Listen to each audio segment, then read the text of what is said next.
This is Vanessa Knoppke-Wetzel. She has worked in the federal government, nonprofits, the tech industry, and higher education. She currently is the Associate Director of Green Info Network, Director at Large for the North American Cartographic Information Society, or NACIS, where she chairs the Diversity, Equity, and Inclusion Committee. And she's also an alumni mentor for the University of Wisconsin-Madison SuccessWorks and the 2022 Washington, D.C. Meet Director for Pull for Pride. She's the founder of #CreativeCarto and one half of You Are Here podcast. So happy to hear you. Hello. Quick note, this is the wrong slide deck. It's the one titled Advancing Inclusion in the Spatial Industry, AutoCarto. At the top, all the way at the top. Yeah, thank you, sorry. Hello. Yeah, so I'm going to be talking about advancing inclusion in the spatial industry and how that helps cartography. And I'm really happy to also have had Christine, Tim, and Fraser before me, because I feel like so much of what they have to say really do directly relate to this. And as a quick overview of what I'll be talking about, first I'm going to dive into what an inclusive environment looks like, including what the current state of DI support looks like if it exists, and how DI support should look in work, career, industry spaces moving forward. To quote Tim, actionable change, actionable cartography. What commitment to growth looks like in order to advance inclusion in the spatial industry, and why that helps cartography and mapmaking. So inclusive environments are many things. They're spaces where people feel comfortable sharing their thoughts and feelings and bringing up issues. They're places where leadership and the general team feel really comfortable listening to and supporting people when issues arise. Support means active listening, conversations, and again, commitment to actual actionable change. It's where people feel comfortable getting uncomfortable, which means really thinking about the issues, listening, understanding personal biases, moving past those biases, and generally speaking, where everyone on the team, in the industry, in the space will feel psychologically safe as well. So how do you build that kind of environment? Of course, it means intentionally prioritizing DI work. And that means making it a DNA part of your workspace, career space, or industry space. And it has to be a given, not just an option, not just something that you check in every once in a while. Again, as Christine noted, you have to make sure that you're really connecting with people and listening to them, and that's part of being a community. So you have to think about it as community building. So the current state of affairs for DEI support and work in the industry, at work, and in career spaces, if it exists, typically is DI training that happens once a year or maybe a few times a year. That can be an online module, video watching with a quiz afterwards to prove that you know what you're doing, or all hands discussions once a year. It may also look like a dedicated staff member or team that is in charge of DEI things, as well as possibly or only a DI committee that is in charge of those DI things. When it looks like that, while it is good to have something that support temporally when it's only happening once a year or a few times a year, it means it's not getting discussed enough. It means it is not really helping people discuss things long term. And when there's only a few people in charge of DEI things, it means that the people who actually have the power to make a difference, from the CEO to executive leadership to organizational board, or at a broader scale in the industry, people who have a lot of money or have voices in conferences, aren't hearing it and aren't learning and aren't growing. So again, that makes it easy to forget, dismiss, and not prioritize. So DI solutions, while having committees and staff members and other people who are in charge of bringing things forward, it needs to be at a broader scale, and people who have the power to make the change also have to really commit to doing it. Power structures matter a lot here. So DI work often is not prioritized. And this is an ethics and mapping conference. Of course, we all care about technically about DI work because that is ingrained in what ethics is, generally speaking. Like, we have to be thinking about diversity, equity, and inclusion when we're considering ethics and mapping. The thing about not including it is it could be intentional, like in toxic work environments. In other environments, like I said, it may just be that temporally it's getting dismissed because other things are getting prioritized, like things that make money may be the priority. But people who are not in the majority from BIPOC, LGBTQ+, women, indigenous peoples, neurodivergent folks, and so many other people, they notice when things are not prioritized. People will notice when they're not supported and not listened to. People will see that there's no actionable change happening in the organization or company, in the industry, and feel really powerless. And feeling powerless to change for very clear issues is also really parallel to what other people, so many people experience in the real world and real life. So that adds to existing microaggressions and traumas. And a cartographic parallel also is cartographic colonialism. If we keep making the same type of maps without considering biases, we're going to keep doing the same thing and not listen to people's voices.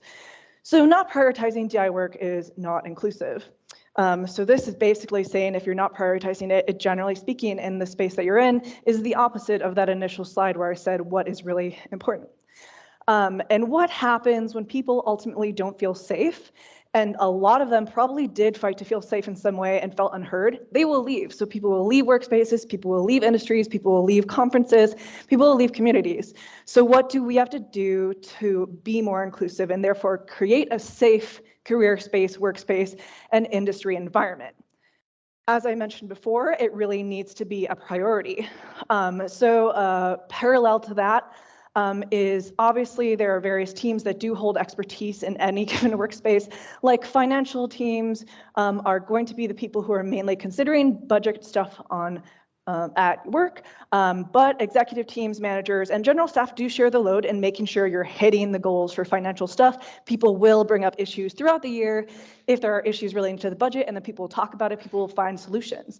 So DI work needs to be considered at the same level of a priority in terms of projects and checking in, and making sure there continues to be conversations and support across the board.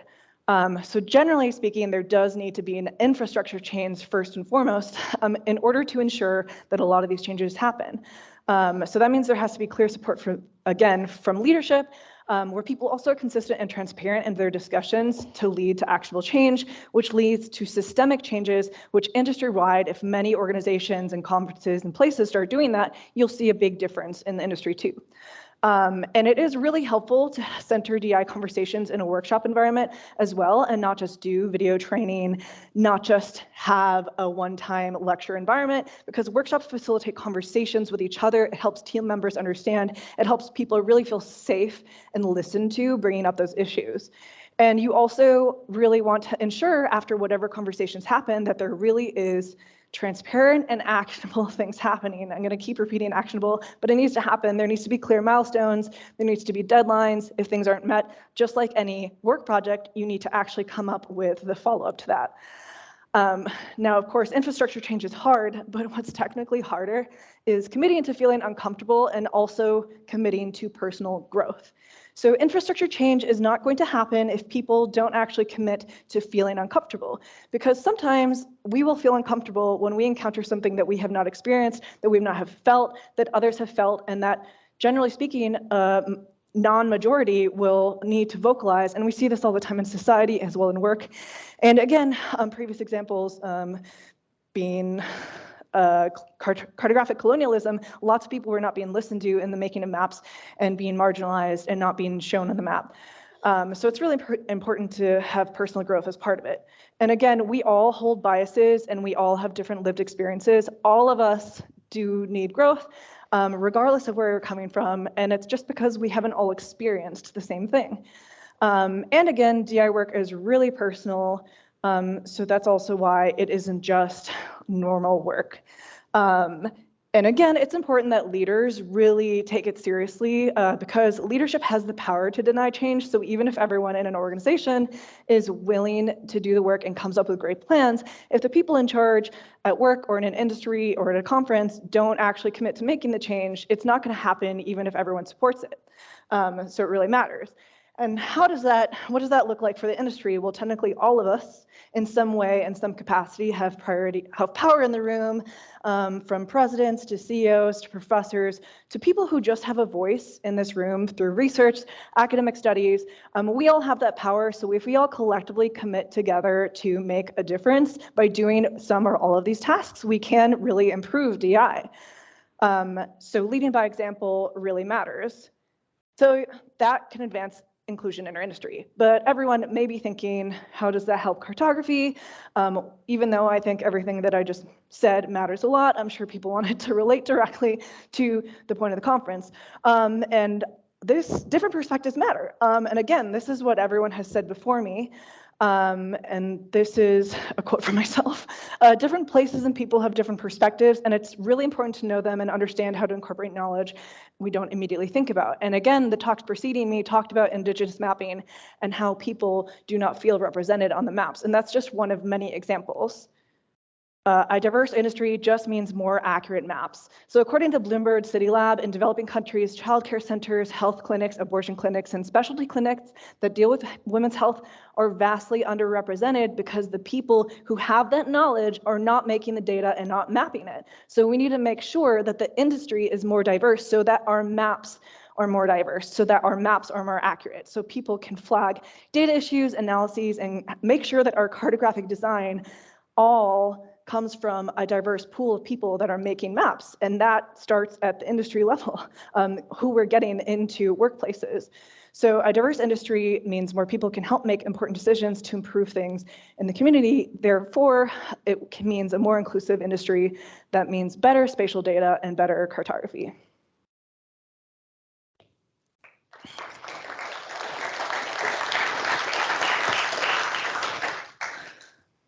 Thank you, Vanessa. I really like that you gave clear directions and how to prioritize DEI, and especially the role that leadership plays. And many of us are in those positions, so that was fantastic.